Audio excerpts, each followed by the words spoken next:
Praise the Lord. मी आपलं सर्वांचं स्वागत प्रभू येशू ख्रिस्ताच्या सामर्थ्य नावामध्ये या शाब्बातवारी ऑनलाईन सर्व्हिसमध्ये करतो आहे. आजचा दिवस हा प्रभू परमेश्वराने बनवला आहे, त्यामध्ये आम्ही सर्व आनंदित आणि उल्हासित आहोत. कारण प्रियांनो, अशा परिस्थितीमध्ये सुद्धा त्या जिवंत प्रभू परमेश्वराने आम्हाला त्या जिवंताच्या भूमीवर जिवंत ठेवलं आहे, यासाठी की आम्ही त्या जिवंत प्रभू परमेश्वराची स्तुती, भक्ती, आराधना करावी, त्याचं वचन इतरांपर्यंत पोहोचवावं, त्या जिवंत प्रभू परमेश्वराला मान, महिमा, गौरव द्यावा. यासाठी त्या जिवंत प्रभू परमेश्वराने आम्हाला सुदृढ आणि निरोगी ठेवलेलं आहे. ही केवळ जिवंत प्रभू परमेश्वराची दया आणि कृपा त्याने आम्हा प्रत्येकावर केलेली आहे. म्हणून आपण त्या जिवंत प्रभू परमेश्वराला यावेळेस आपण धन्यवाद धन्यवाद आणि धन्यवाद देऊया. प्रियांनो, दावी स्तोत्र संहिता 100 मध्ये म्हणतो, अहो पृथ्वीवरील सर्व लोक हो, परमेश्वराचा धन्यवाद करा, हर्षाने परमेश्वराची सेवा करा, गीत गाऊन त्याच्या पुढे या. परमेश्वर हाच देव आहे हे जाणा, त्यानेच आम्हाला उत्पन्न केले आणि आम्ही त्याचेच आहो. त्या जिवंत प्रभू परमेश्वराचे आम्ही आहो. त्या जिवंत प्रभू परमेश्वराने आम्हाला निवडलेलं आहे खास एका उद्देशासाठी. आमच्या निवडीच्या मागं त्या जिवंत प्रभू परमेश्वराचा फार मोठा उद्देश आहे. प्रियांनो, आज आपण ऑनलाईन सभा, या शब्बातवाराची ऑनलाईन सभा आपण यावेळेस प्रार्थना रूपाने यावेळेस आपण जिवंत प्रभू परमेश्वराला आपण समर्पित करूया. आजची संपूर्ण सभा मास्टर ऑफ सेरेमनी पासून तर शेवटच्या आशीर्वादापर्यंत, विशेष म्हणजे त्या जिवंत प्रभू परमेश्वराचं जिवंत वचन जे एका दुधारी तलवारीप्रमाणे आहेत, ते वचन सर्व पार्ट्स आपण त्या जिवंत प्रभू परमेश्वराच्या सामर्थ्य हातामध्ये यावेळेस आपण सोपवून देऊया. आणि मी यावेळेस सिस्टर रोशनी यांना विनंती करील की त्या समोर येऊन आपल्याला ओपनिंग प्रेयरमध्ये लीड करतील. आइए इस समय हम प्रार्थना में जाएंगे। हे हमारे जीवित सर्वशक्तिमान पिता परमेश्वर, यहोवा परमेश्वर, हम आपके नाम को आज की सुबह लेते हैं। हम धन्यवाद धन्यवाद धन्यवाद देते हैं आज के नए दिन को, संडे की मॉर्निंग को आपने हमें दिखाया। प्रभु, हम आपको हृदय से धन्यवाद देते हैं। सच में परमेश्वर, आपके भवन में आके आपकी स्तुति करना पिता, ये हमारे दिल की इच्छा है, परंतु आपने हमें से हर एक के घर को अपने भवन के रूप में परिवर्तित किया। इसके लिए हम आपको धन्यवाद देते हैं। आने वाला पूरा समय, ये पूरी संडे सर्विस हम आपके हाथ में सौंपते हैं पिता। हमारा हृदय धन्यवाद से भरा है कि आपने हमें संभाला, आपने हमें जीवितों की संगति में रखा, आपने हमें भला चंगा और स्वस्थ रखा। प्रभु, हमारे परिवार के लोग, हम में से हर एक पिता, हर एक परेशानी से मुक्त है। आपने हमें आज़ादी दी, आपने हमें विजय दिया। प्रभु, हम आपको धन्यवाद देते हैं। इस समय जब हम वर्शिप में जाते हैं, आप हमारी स्तुति की भेंट को स्वीकार करें। स्वर्ग को छोड़कर प्रभु महिमा के सिंहासन पर विराजमान होइए, हमारे बीच में आइए पिता। हमारे दिल से हमारे जो आराधना है उसको आप ग्रहण कीजिए, ऐसी हम प्रार्थना करते हैं। आने वाले वचन को, पूरी सर्विस को, आज के सारे दिन को हम आपके हाथ में देते हैं और इस प्रार्थना को यीशु मसीह के नाम से मांग लेते हैं, आमीन। थँक्यू सिस्टर रोशनी. आपण संपूर्ण सभा ओपनिंग प्रेयरच्या द्वारे त्या जिवंत प्रभू परमेश्वराच्या हातामध्ये आपण समर्पित केलेली आहे. आणि पुढील भाग आहे बायबल रीडिंगचा. आपण यावेळेस उपकार स्तुतीमध्ये आपण जाणार आहोत. त्याआधी आपण एक शास्त्रभाग वाचणार आहोत आणि तो शास्त्रभाग आहे स्तोत्रसंहिता 148 148. हा शास्त्रभाग आपण यावेळेस वाचूया आणि मी यावेळेस जॉयला विनंती करील, तो समोर येऊन आपल्याला हा शास्त्रभाग वाचून दाखवतील. Praise Lord. आपण परमेश्वराच्या स्तुतीसाठी स्तोत्र 148 याचे 1 ते 14 वचने वाचूया. भजन संहिता 148, साम्स 148. परमेश्वराचे स्तवन करा, आकाशातून परमेश्वराचे स्तवन करा, ऊर्ध्वलोकी त्याचे स्तवन करा. अहो त्याचे सर्व दिव्यदूतांनो त्याचे स्तवन करा, त्याचे सर्व सैन्यांनो त्याचे स्तवन करा. अहो सूर्यचंद्र हो त्याचे स्तवन करा, सर्व प्रकाशमय ताऱ्यांनो त्याचे स्तवन करा. आकाशावरील आकाशांनो, आकाशावरील जलांनो त्याचे स्तवन करा. ती परमेश्वराचे नावाचे स्तवन करो, कारण त्यांनी आज्ञा केली आणि ती निर्माण झाली. त्यांनी ती सर्व काळासाठी स्थापिली. त्यांनी नियम लावून दिला, त्याचे उल्लंघन कोणी करणार नाही. पृथ्वीवरून परमेश्वराचे स्तवन करा. मोठे मोठे जलचर व सर्व जलाशय, अग्नी, गारा, हिम व धुके, त्याची आज्ञा सिद्धीस नेणारे वादळ, पर्वत व सर्व टेकड्या, फळझाडे व सर्व गंधसरू, वनपशु व सर्व ग्रामपशु, सरपटणारे प्राणी व उडणारे पक्षी, पृथ्वीवरील राजे व सर्व प्रजा, अधिपती व पृथ्वीवरील सर्व न्यायाधीश, कुमार व कुमारी, वृद्ध व तरुण, ही सगळी परमेश्वराचे नावाचे स्तवन करो, कारण केवळ त्याचे नावच उच्च आहे. त्याचे ऐश्वर्य पृथ्वीच्या व आकाशाच्या वर आहे. 14वा वचन. आणि त्यांनी आपल्या लोकांचा पुन्हा उत्कर्ष केला आहे. तो आपले सर्व भक्तांना, त्याच्याजवळ असलेल्या लोकांना म्हणजे इस्रायलाच्या संततीला स्तुतीपात्र आहे. परमेश्वराचे स्तवन करा. Praise Lord. देव पासेल्या वचनाद्वारे आपल्या प्रत्येकाला आशीर्वादित करो. Praise Lord. थँक्यू बेटा जॉय.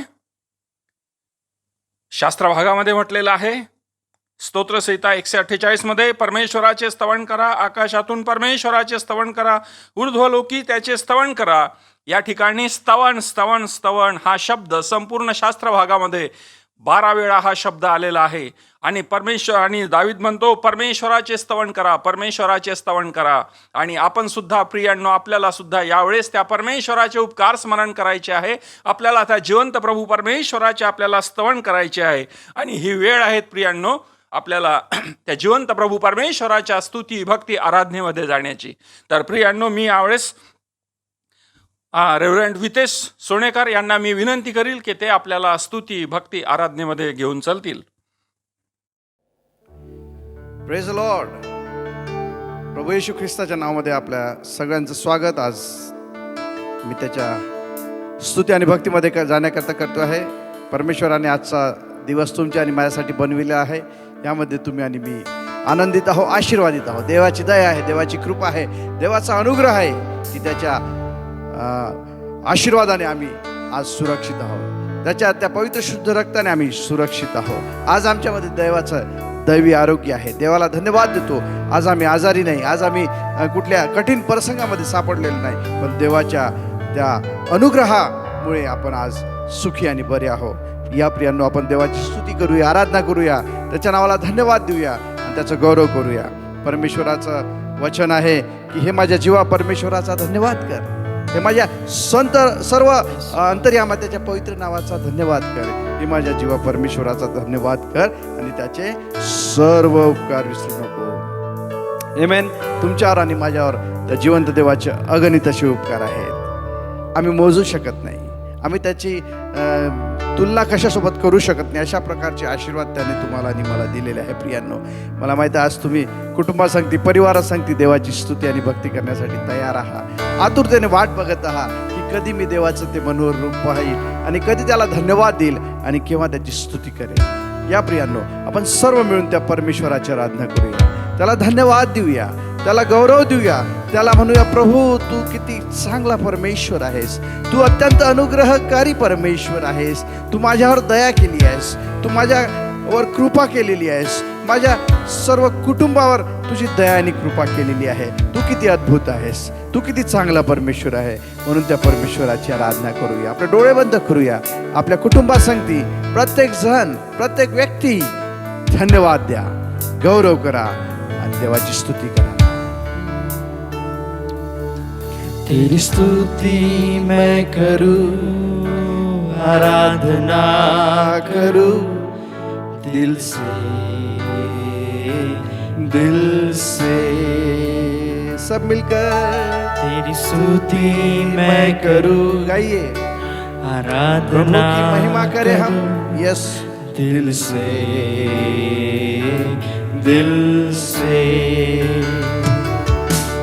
मेरी सांस में तेरा नाम रहे, मेरी सांस में तेरा नाम रहे.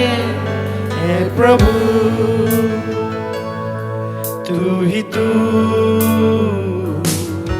तेरी स्तुति मैं करूं, प्रभु की आराधना करें. आराधना Oh yes Lord, we करूं worship you Jesus. दिल से, We glorify your name Lord. दिल से सब मिलकर तेरी स्तुति मैं करूं, आराधना करूं दिल से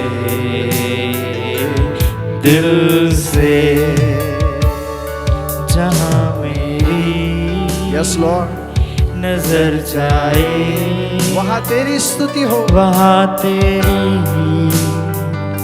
स्तुति हो। जहाँ मेरी नजर जाए वहाँ तेरी स्तुति हो। सारी दुनिया का रखवाला तू, सारी दुनिया का रखवाला तू है प्रभु, तू ही तू। तेरी स्तुति मैं करूं, आराधना हाँ प्रभु, करूं, आपकी स्तुति करते हैं, आपकी आराधना करते हैं हम। ओ दिल की गहराइयों से प्रभु, आत्मा और सच्चाई के साथ हम सब मिलकर आराधना करें, प्रभु को धन्यवाद दें, उसके नाम को ऊंचा करें। वो राजाओं का राजा और प्रभुओं का प्रभु आज हमारे मध्य में उपस्थित है। ओ धन्यवाद के साथ, धन्यवाद के साथ दिल से, दिल से, दिल से। धन्यवाद हो यीशु, आपकी महिमा हो राजा। पूरे दिल से, मन की सच्चाई से, दिल की गहराइयों से प्रभु आपकी आराधना हम करते हैं, क्योंकि आप महान जीवित परमेश्वर है, राजाओं के राजा, प्रभुओं के प्रभु आप ही परमेश्वर है। आपके जैसा और कोई होगा नहीं और कोई है भी नहीं प्रभु। आप ही एक ही नाम है प्रभु यीशु मसीह का नाम। ओ यस लॉर्ड, उसकी महिमा हम करते हैं, सारा आदर उसी को देते हैं। धन्यवाद के साथ हम आइए प्रभु की आराधना करें, प्रभु की महिमा करें आत्मा और सच्चाई के साथ। आमेन, हालेलुया। परमेश्वर का वचन कहता है, दाऊद भजन में लिखता है, हे सारे पृथ्वी के लोगों यहोवा का जय जयकार करो। आमेन। आपको और मुझे उसने उसका जय जयकार करने के लिए बनाया है। आनंद से यहोवा की आराधना करो। हम में आनंद है क्या आज? हम में खुशी है क्या आज? हम अपने आप को परखे और कहे, प्रभु मेरे जीवन में तूने आनंद की भरपूरी दी है, चंगाई दी है। जय जयकार के साथ मैं तेरे सन्मुख आऊंगा और तेरी आराधना करूंगा। आमेन। आइए प्रभु की आराधना करें, धन्यवाद दें। ये जीवन है तेरा प्रभु जी। Thank you Lord. Amen. Come on, thank you Jesus. ये जीवन है तेरा प्रभु जी, तू ही राज कर, हो तेरी मर्जी। ये जीवन है तेरा प्रभु जी, तू ही राज कर, हो तेरी मर्जी। संग तेरे हम गाते जाए, आए मुसीबत मुस्कुराए। संग तेरे हम गाते जाए, आए मुसीबत मुस्कुराए। हे तेरे भवन में आनंद की भरपूरी है। यीशु तू संग तो जीवन में संतुष्टि है। तेरे भवन में आनंद की भरपूरी है। यीशु तू संग तो जीवन में संतुष्टि है। क्रूस पर सब हुई समाप्ति, हारा शैतान मिली पापों से मुक्ति। क्रूस पर सब हुई समाप्ति, हारा शैतान मिली पापों से मुक्ति। तेरी मौत से मिली है आजादी, रोक सके ना हमें अब कोई शक्ति। तेरी मौत से मिली है आजादी, रोक सके ना हमें अब कोई शक्ति। हे तेरे भवन में आनंद की भरपूरी है। यीशु तू संग तो जीवन में संतुष्टि है। बोलो यीशु। यस, तेरे भवन में आनंद की भरपूरी है। यीशु तू संग तो जीवन में संतुष्टि है। भरपूरी भरपूरी आनंद की भरपूरी, भरपूरी भरपूरी आनंद की भरपूरी, संतुष्टि संतुष्टि यीशु में संतुष्टि, संतुष्टि संतुष्टि यीशु में संतुष्टि, भरपूरी भरपूरी आनंद की भरपूरी भरपूरी भरपूरी आनंद की भरपूरी संतुष्टि संतुष्टि यीशु में संतुष्टि, संतुष्टि संतुष्टि यीशु में संतुष्टि, मेरा प्याला उमड़ उमड़ के भरे, मेरा जीवन यीशु खुशी से भरे, मेरा प्याला उमड़ उमड़ के भरे, सब मिलकर बोले यस। मेरा जीवन यीशु खुशी से भरे, क्या कहेंगे? तेरे भवन में आनंद की भरपूरी है यस लॉर्ड। यीशु तू संग तो जीवन में संतुष्टि है, तेरे भवन में तेरे भवन में आनंद की भरपूरी है। Thank you Lord, yes we worship you Jesus. Yeshu तू संग तो जीवन में संतुष्टि है। हालेलुया। यीशु तू जीवन में है तो सब बातों की संतुष्टि है। आमेन। हालेलुया। तेरे भवन में, तेरी उपस्थिति में आनंद की भरपूरी है। क्या आपके घर में, क्या आपके परिवार में आज आनंद की भरपूरी है? चंगाई है, छुटकारा है, आनंद है? हाँ है। आपके और मेरे घर में आनंद है, छुटकारा है, चंगाई है, खुशियां है, क्योंकि प्रभु हमारे साथ रहता है। वो कहता है मैं तुम्हें कभी न छोड़ूंगा न कभी त्यागूंगा, पर इस संसार के अंत तक मैं तुम्हारे संग रहूंगा। आमेन। निराश मत हो, मुझ पर विश्वास रखो। आमेन।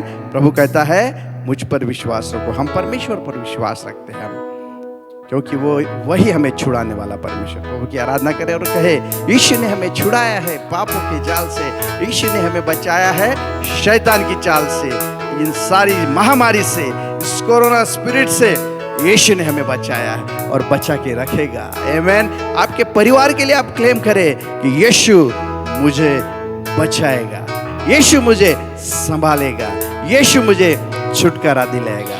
देखो आपके साथ परमेश्वर की उस पवित्र आत्मा की उपस्थिति है। प्रभु की आराधना करें हम। Yes Lord. यीशु ने हमें छुड़ाया है पापों के जाल से, बोलो। यीशु ने हमें बचाया है शैतान की चाल से। Come on। यस, सब मिलकर तालियां बजाएं अपने घरों में, अपने परिवारों के साथ। यस।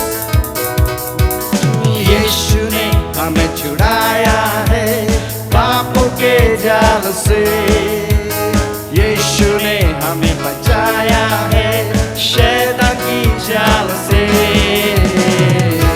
तो गाओ हालेलुया, हाथों को उठाकर तो गाओ हालेलुया, सब मिलकर परिवारों में तो गाओ हालेलुया, प्रभु की महिमा करें प्रियो। तो गाओ हालेलुया, तो गाओ हालेलुया, तो गाओ हालेलुया, तो गाओ हालेलुया, तो गाओ हालेलुया। हमने शांति पाई है इसके नाम से, यीशु के नाम से। यस। हमने पाई है क्षमा मुक्ति श्रापों से, बोलो। शांति पाई है यीशु के नाम से। हमने पाई है क्षमा मुक्ति श्रापों से। तो गाओ हालेलुया, सब मिलकर तो गाओ प्रभु की आराधना करो। Yes Lord. तो गाओ हालेलुया, तो गाओ हालेलुया, तो गाओ hallelujah. Thank you, Jesus. Yes, Lord. Thank you, Lord. Hallelujah, तो गाओ हालेलुया। अब हम ना डरेंगे, क्योंकि यीशु जो साथ है। शैतान से हम लड़ेंगे, शैतान से हम लड़ेंगे ओ यीशु के नाम से। अब हम ना डरेंगे, यीशु जो साथ